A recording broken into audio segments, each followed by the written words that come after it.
Please subscribe my channel. Hello ভাই ও বন্ধুরা, কেমন আছেন আপনারা? আজ আমাদের সামনে উপস্থিত আছেন সেই বিখ্যাত কুখ্যাত হিরো আলম, যার মান না খেলে পেটের ভাত হজম হয় না এবং দেশের প্রত্যেকটি বিষয়ে যে নাক গলান। তো আজ আমরা তার কাছে জানতে চাইব ভবিষ্যতে তার কি পরিকল্পনা আছে। তো বলুন হিরো আলম সাহেব। ধর মিয়া, কি বলবো মিয়া, আপনি তো প্রথমে আমাকে অপমান করলেন, বললেন মানুষের মার না খেলে নাকি আমার পেটের ভাত হজম হয় না। এর জন্য আমি ইউটিউব টিভি চ্যানেলে কখনো সাক্ষাৎকার দিতে চাই না। প্লিজ, আমার ভুল হয়ে গেছে হিরো আলম স্যার, আমাকে মাফ করে দিন। এরপর থেকে আর বলবো না। ও না, আবারও তো ভুল হয়ে গেল। এ না মানে স্যার না স্যার। অনুষ্ঠানটা খালি আজকে শেষ হয়ে এলো, তুই আজ বাইরে আস, তোর আজ খবর আছে। ও হ্যাঁ, যা বলছিলাম, আমার সামনে পদক্ষেপ বিশাল বড়। আমি সব জাতীয় জিনিস পরিবর্তন করে দিতে চাই। যেমন জাতীয় ফল কাঁঠালের পরিবর্তন করব, জাতীয় সঙ্গীতের পরিবর্তন করব, তা আগেই বলেছি। জাতীয় পশু, জাতীয় ফুল, জাতীয় পাখি, যা যা আছে সবই পরিবর্তন করব। এগুলো আর ভালো লাগে না, সবই নতুন নতুন করতে হবে। আসলে জাতীয়করণ জিনিসগুলো সবই সহজলভ্য এবং সবাই দেখতে পারে এমন জিনিস হওয়া দরকার।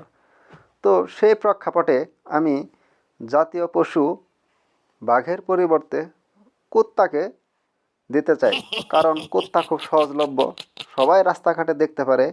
আর কুত্তার সাথে আমার একটা মিল আছে।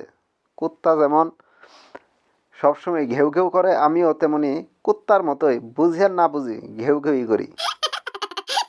কুত্তার সাথে আরেকটা মিলও আছে। কুত্তার লেজ যেমন জীবনেও সোজা হয় না, ঘি ডললেও সোজা হয় না, ঠিক তেমনি আমিও কোনোদিন সোজা হব না, সারা জীবন এরকম বাঁকা হয়েই থাকবো। আর দ্বিতীয় পরিবর্তন হিসেবে জাতীয় মাছ ইলিশের পরিবর্তে আমি পাঙ্গাস রাখতে চাচ্ছি, কারণ ইলিশ এখন কোটিপতিদের খাবার হয়ে গেছে। এটা গরিব মানুষ কিনবে তো দূরের কথা, চোখেই দেখতে পারে না।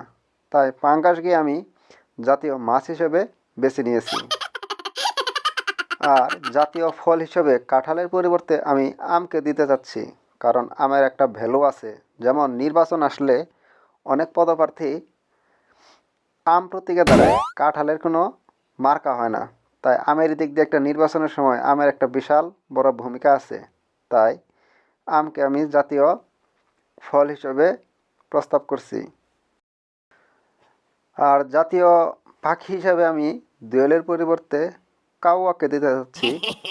কাউয়ার সাথে আমার গায়ের রং এবং আমার চেহারার অনেক মিল আছে, তাই কাউয়াই আমার পছন্দের পাখি। তাই কাউয়াকে জাতীয় পাখি হিসেবে আমি নির্বাচিত করেছি।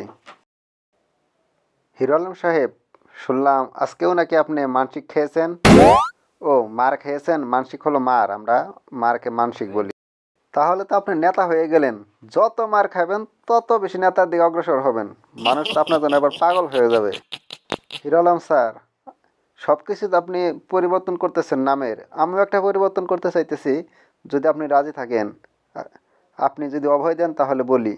যেমন আপনার নাম হিরো আলম, আপনার চেহারা ও পার্সোনালিটির সাথে এর নাম যায় না, আপনার নাম হওয়া উচিত জিরো আলম। এই অনুষ্ঠান কি শেষ হয়েছে? জি স্যার, শেষ হয়েছে। এইবার দাঁড়া, তোর খবর আছে। শালা এতক্ষণ ধরে আমার সাথে শুধু আওড়া করা ব্যবহার করছিস আর খারাপ। গো, ও বাবা গো, ভুল হয়ে গেছে, এবারের মতো আমাকে মাফ করে দিন হিরো আলম স্যার। এরপরে এরকম আর কখনো হবে না, প্লিজ আমাকে ক্ষমা করে দাও।